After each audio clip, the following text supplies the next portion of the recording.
muito bem-vindos a mais um programa de estudos bíblicos aqui na Rede Super. Você sabe, eu sou a pastora Ana e quero convidar você para passar aí os próximos minutos comigo, estudando a Palavra de Deus, a sempre viva Palavra de Deus. Queridos, eu escolhi hoje uma passagem que está lá em Apocalipse, capítulo 2, é uma das 7 igrejas da Ásia Menor. E por que eu escolhi essa mensagem para compartilhar com você nessa noite? Porque essa igreja tem a ver primeiramente com o contexto no qual nós estamos inseridos. Um contexto de idolatria, um sistema, queridos, que tem sido progressivamente instalado ao longo dos anos, um sistema do anticristo. Também, queridos, um segundo ponto que me fez escolher essa igreja é por causa do testemunho daqueles cristãos fiéis que moravam ali naquela cidade e permaneciam fiéis ao Senhor, a despeito de toda pressão e perseguição. E eu e você temos que permanecer sempre fiéis ao Senhor. E terceiro ponto, por causa das promessas que Jesus faz a essa igreja. Promessas aqui, queridos, de um novo nome, promessas aqui de salvação, promessas aqui onde eu e você estaremos ali com Ele na Nova Jerusalém, celebrando as bodas do Cordeiro. Então, por causa desses 3 pontos, eu escolhi a igreja de Pérgamo para compartilhar com você nessa noite. Então, acompanhe aí comigo a leitura da palavra. Diz assim, Apocalipse 2, do 12 ao 17. Ao anjo da igreja em Pérgamo escreva, essas são as palavras daquele que tem a espada afiada de 2 gumes. Sei onde você vive, onde está o trono de Satanás. Contudo, você permanece fiel ao meu nome e não renunciou à sua fé em mim, nem mesmo quando Antipas, minha fiel testemunha, foi morto nessa cidade onde Satanás habita. No entanto, tenho contra você algumas coisas. Você tem aí pessoas que se apegam aos ensinos de Balaão, que ensinou Balaque a armar ciladas contra os israelitas, induzindo-os a comer alimentos sacrificados a ídolos e a praticar imoralidade sexual. De igual modo, você tem também os que se apegam aos ensinos dos nicolaítas. Portanto, arrependa-se, senão virei em breve até você e lutarei contra eles com a espada da minha boca. Aquele que tem ouvidos ouça o que o Espírito diz às igrejas. Ao vencedor darei o maná escondido, também darei a pedra branca, com um novo nome nela escrito, conhecido apenas por aquele que o recebe. Queridos, o Senhor Jesus enviou essa mensagem, uma mensagem para cada uma daquelas 7 igrejas que estavam ali na Ásia Menor. E aquela mensagem, ela serve para os dias de hoje. A mensagem não foi apenas para aquele tempo. Essa mensagem, ela é, queridos, eterna. Como diz Martinho Lutero, a palavra de Deus, ela não é antiga e nem moderna, ela é eterna. E assim como essa mensagem serviu àquelas igrejas, serve também às igrejas dos dias atuais. Essa igreja de Pérgamo, essa cidade, queridos, estava ali mergulhada numa idolatria.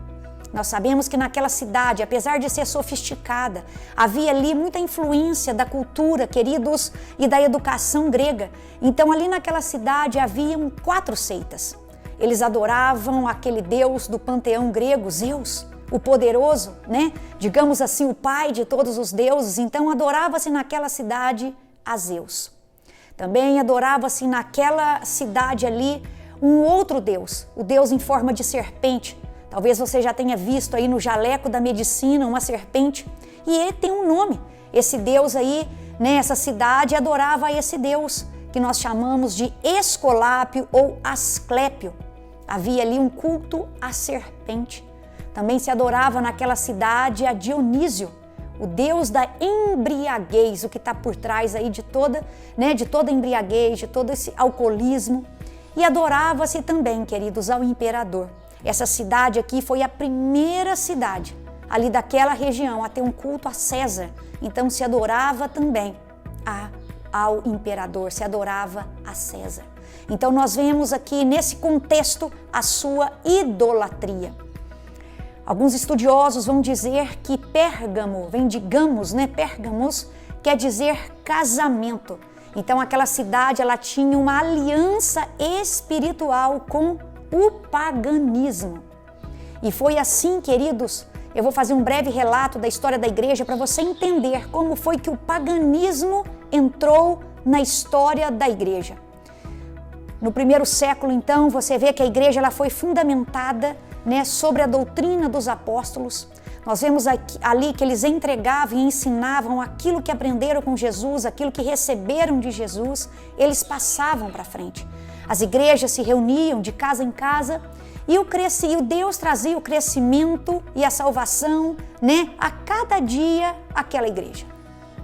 Mas aí, queridos, o tempo foi passando e no ano ali de 313 sobe no poder o imperador chamado Constantino, um imperador romano.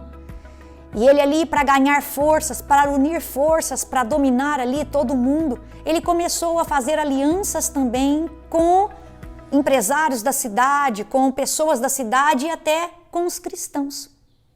Então ele chega e faz uma proposta para os cristãos, porque os cristãos naquela época eram muito perseguidos.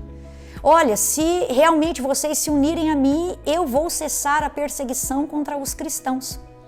Para ganhar adeptos, ele oferecia, queridos, dinheiro, ele oferecia recompensas para quem se convertesse ao cristianismo. Então aquelas pessoas vinham para a igreja, se declaravam cristãos, mas não passavam, na verdade, por uma conversão, por uma transformação interna. Elas vestiam uma roupa, falavam um dialeto, mas traziam as suas práticas para dentro da igreja. Então aquelas pessoas que não vinham por transformação, todas aquelas práticas que elas faziam no mundo, elas começaram a inserir dentro da igreja.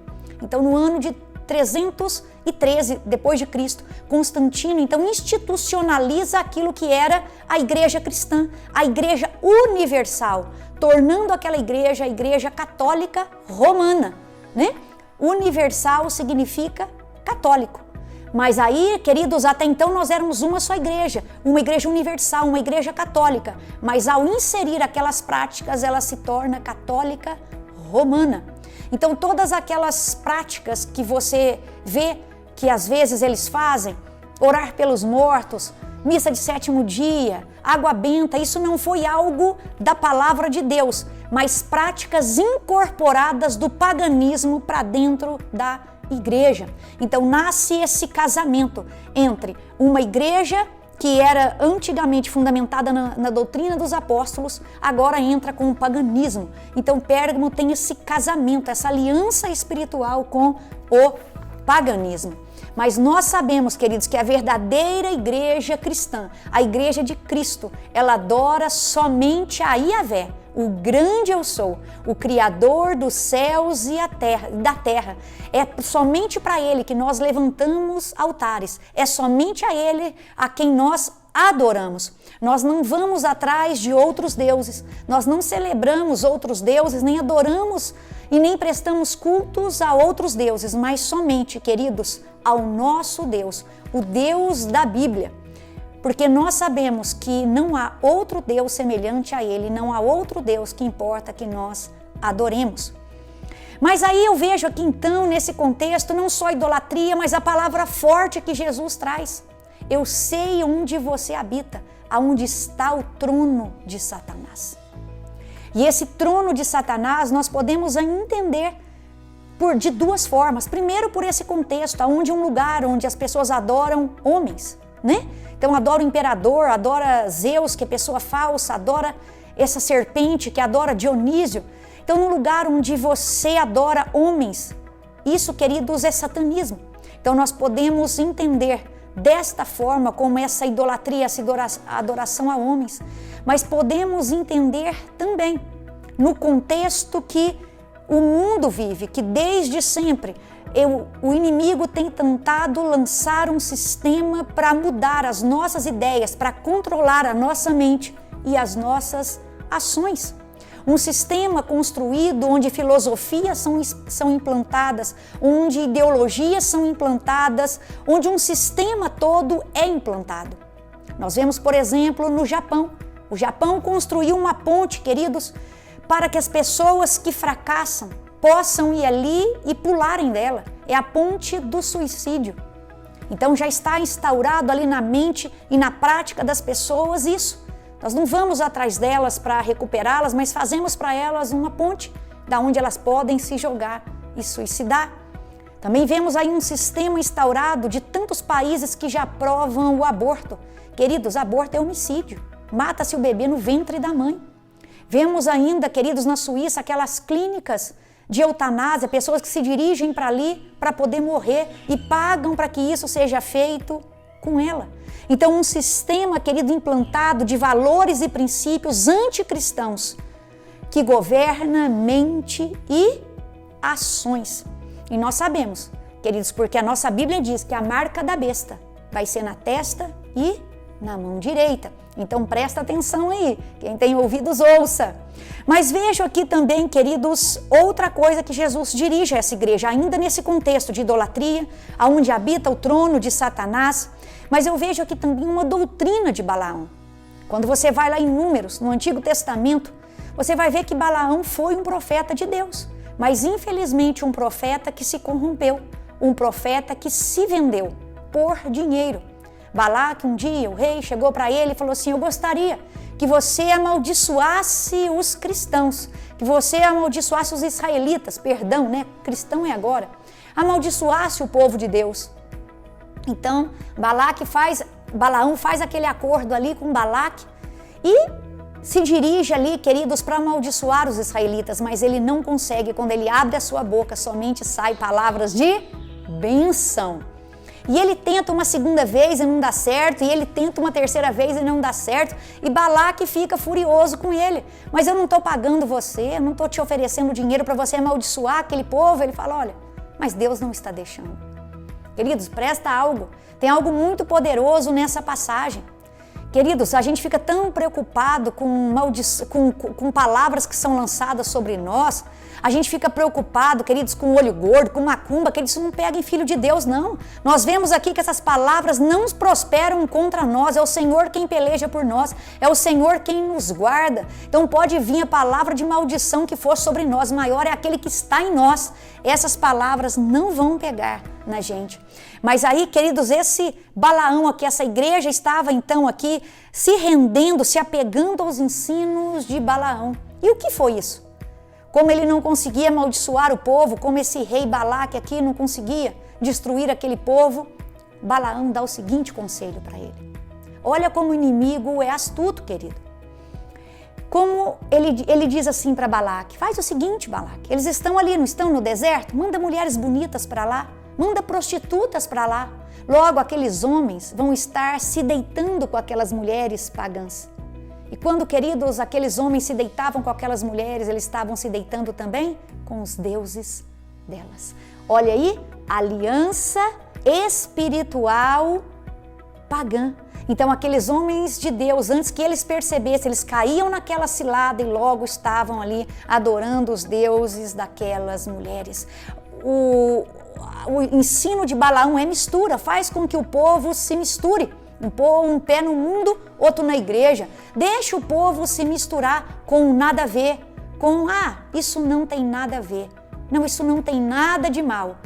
E aí, queridos, eles vão se misturando e vão cada dia mais eles vão ali pegando o verdadeiro evangelho e misturando com o paganismo, princípios do reino, e começa a abrir concessões e começa a viver com os princípios do mundo. E nós sabemos que não dá para ser amigo do mundo e amigo de Deus. E Balaão então traz esse ensino ali para tentar fazer com que o povo de Deus caísse, e ele instrui Balaque dessa forma. E essa igreja aqui, estava se rendendo a esses ensinos. O que isso, queridos, quer nos ensinar aqui? Que tem dentro da igreja aqueles que se corrompem, aqueles que vendem. Tantos profetas de Deus, homens de Deus usados, e que têm se corrompido aí por causa de mamon, o dinheiro, que tem se vendido o seu chamado, vendido o dom que Deus entregou para ele por causa do dinheiro. Mas o Senhor está vendo, e o Senhor não aprova, queridos, uma igreja que negocia os princípios e os valores do reino, uma igreja que negocia os seus dons, uma igreja que mistura com o mundo, porque a igreja do Senhor foi feita para ser a luz desse mundo e não para se misturar com esse mundo. E onde a luz chega, queridos, as trevas têm que sair. É isso que a palavra nos ensina. O Senhor, quando falou, queridos, ali para Pedro, o Senhor chega para ele e disse assim: tu és Pedro, e sobre essa pedra eu edificarei a minha igreja. E ali nós sabemos que no original Jesus está fazendo um trocadilho com o nome de Pedro. O Senhor está virando para ele dizendo assim: Pedro, você é um fragmento de pedra, mas eu sou a pedra fundamental. Eu sou a pedra principal. Eu sou, queridos, a pedra viva. Eu sou a pedra que vive. E ali, queridos, essa igreja, o Senhor fala, as portas do inferno não prevalecerão contra ela. Ou seja, onde a igreja verdadeira do Senhor chega, as trevas têm que recuar. Onde a igreja verdadeira do Senhor chega, Satanás tem, queridos, que bater em retirada. Não é, queridos, a igreja que recua, é as portas do inferno que não prevalece aonde a igreja do Senhor chega. Então nós não fomos feitos para misturar com esse mundo. Nós somos o sal da terra, nós somos a luz do mundo. Nós fomos chamados para fazer a diferença onde chegamos, para sermos relevantes aonde chegamos, para transformar o local aonde estamos. Então lembre-se disso. Você foi chamado, queridos, para essa transformação. Você é luz do mundo. Mas aí então eu venho para o segundo ponto. E agora eu chamo a sua atenção então para o testemunho. O Senhor vira para essa igreja e diz: contudo, você permanece fiel ao meu nome e não renunciou à sua fé em mim. Queridos, nós precisamos permanecer ao Senhor, a despeito de toda a pressão que sofremos para negociar a nossa fé, apesar de todo o convite que o mundo nos faz para entrarmos em pecado, para cairmos na prática do pecado e nos tornarmos um escravo desse pecado, o Senhor está trazendo um exemplo. Você, apesar de tudo, das perseguições, apesar de estar nesse lugar aí onde habita o trono de Satanás, apesar das pessoas já estarem misturadas, existe uma igreja fiel a mim, que não negociou a sua fé. Queridos, e aqui ele traz o exemplo de Antipas. Nós não sabemos, porque a Bíblia não nos diz, mas os estudiosos sugerem que Antipas pode ter sido o pastor daquela igreja. Mas fato é, queridos, que quando a perseguição veio, esse homem aqui permaneceu fiel e fiel até a morte. Ele foi, queridos, aqui martirizado em nome do Evangelho, em nome de Jesus Cristo. A história diz, né? Não é a Bíblia que nos conta, são os historiadores, que esse homem foi colocado na barriga de um touro de metal.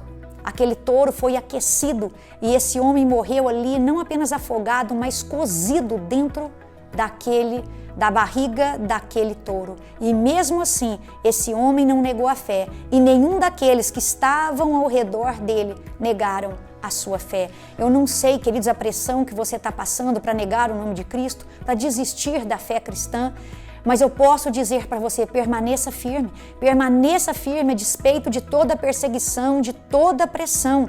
Não se renda a esse sistema do anticristo, antes permaneça fiel até o fim ao nome de Jesus e à fé em Cristo Jesus. Há mais ou menos 2 semanas atrás, eu fui até a Câmara Municipal de Vila Verde pedir a ligação da água, né? Estávamos ali para inaugurar a igreja e eu precisava fazer a ligação da água. A gente acha que perseguição é só muito longe da gente, a gente acha que perseguição é só naqueles países da janela 10x40, né? Mas nós passamos por perseguições nos contextos mais diversos. E eu me dirigi ali, aquele local, para pedir, né, a ligação da água. E a mulher foi muito simpática comigo e disse: olha, eu vou ser sua cliente, porque ela não sabia do que se tratava. Você vai inaugurar aqui alguma coisa, você está alugando uma loja, vai ser um comércio, eu vou ser sua cliente, porque eu moro ali naquele prédio onde você vai chegar, e tá. Aí no final, queridos, quando ela ia me entregar o papel para assinar, ela perguntou: o que vai ser ali? E eu disse: olha, vai ser uma igreja. Na hora, queridos, aquela senhora fechou o semblante, pegou o papel de volta e falou assim: olha, eu não sabia que era uma igreja. Desculpa, eu já tinha feito as coisas aqui, mas vamos ter que mudar. Se é igreja, eu preciso disso, daquilo outro. E ela não fez para mim, queridos, a ligação da água naquele dia.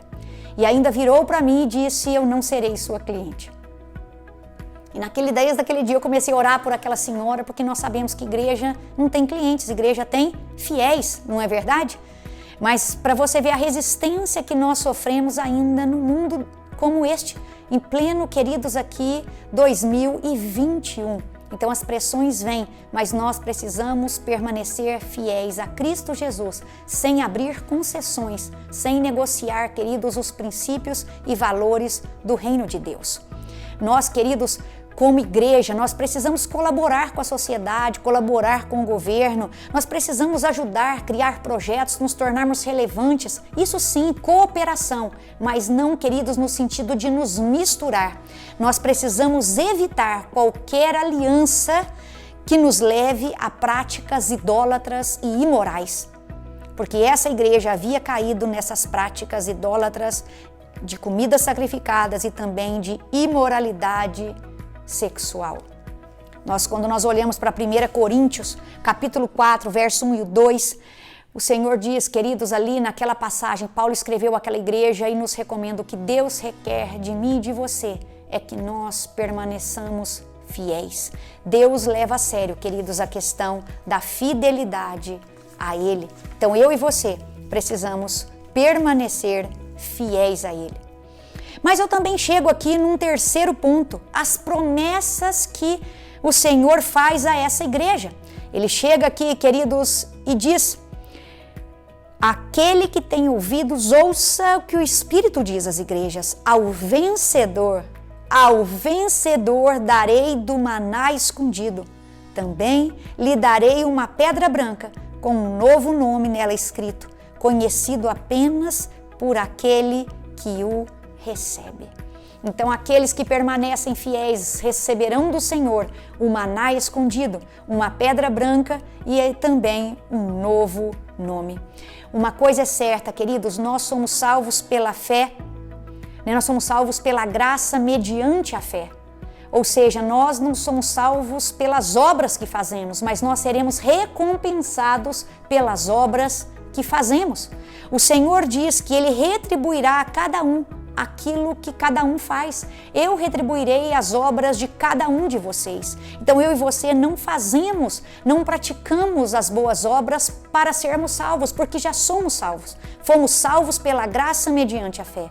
Mas porque uma vez fomos salvos, hoje nós então praticamos essas boas obras, não para sermos, mas porque já fomos salvos. O próprio Espírito Santo que habita em nós nos impele, nos impulsiona a praticarmos essas boas obras.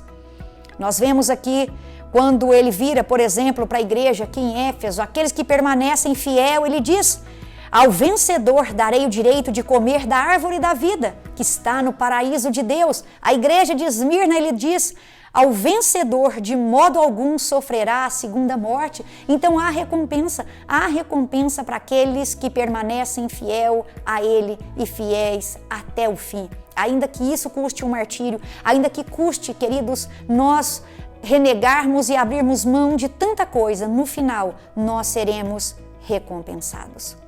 E é interessante porque ele traz nesse contexto aqui, ele diz: eu darei.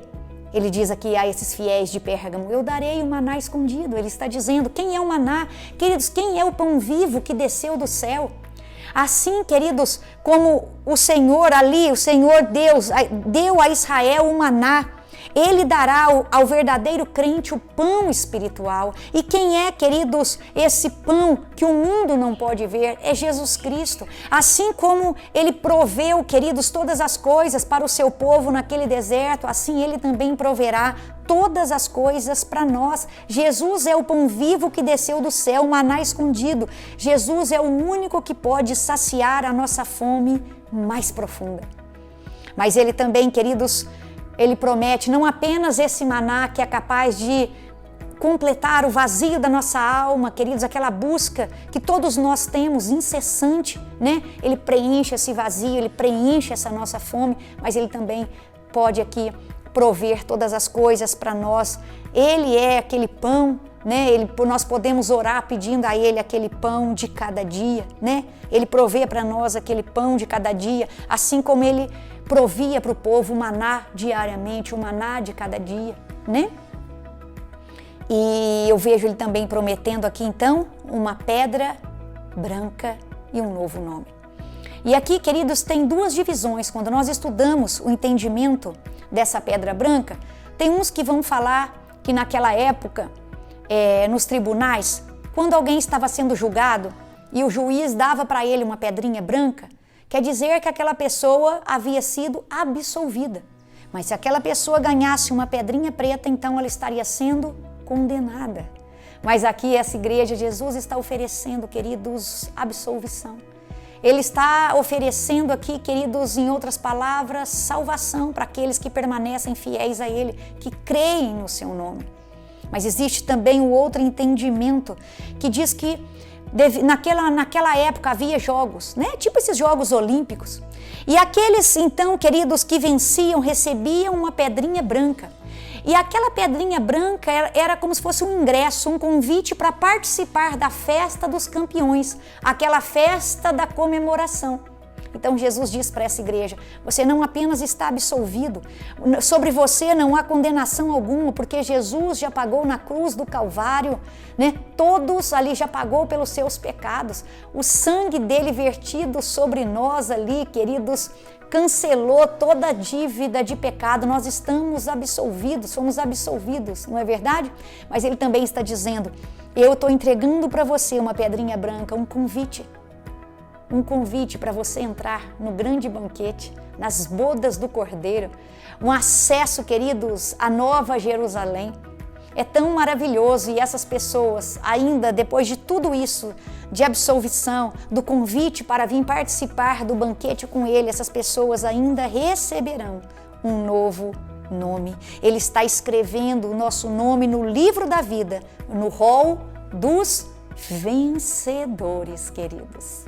E esse Deus, como Ele se apresenta aqui, Ele, queridos, são as palavras daquele que tem espada afiada de 2 gumes.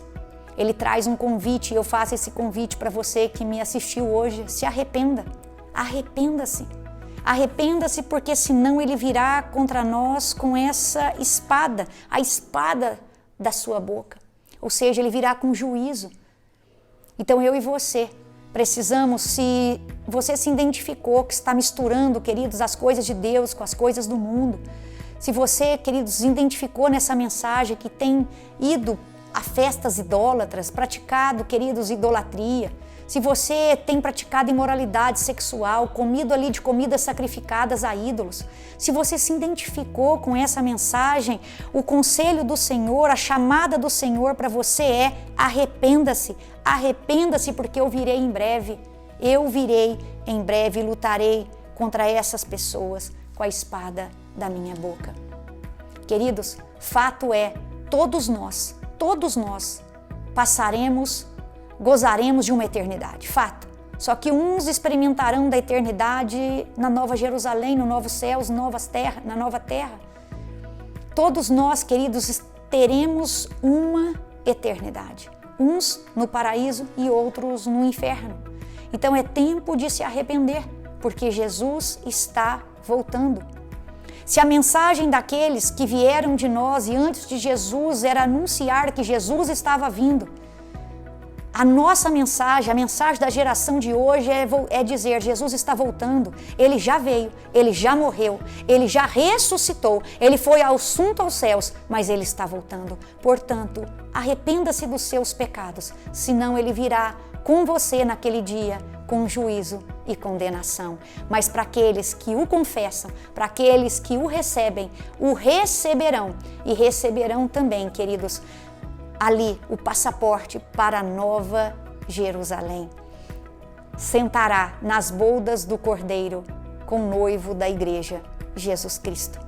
Queridos, que o Senhor te abençoe, que o Senhor te guarde, que o Senhor te livre de todo mal. E lembre-se, permaneça fiel a Ele até o fim, em nome de Jesus. Fica com Deus.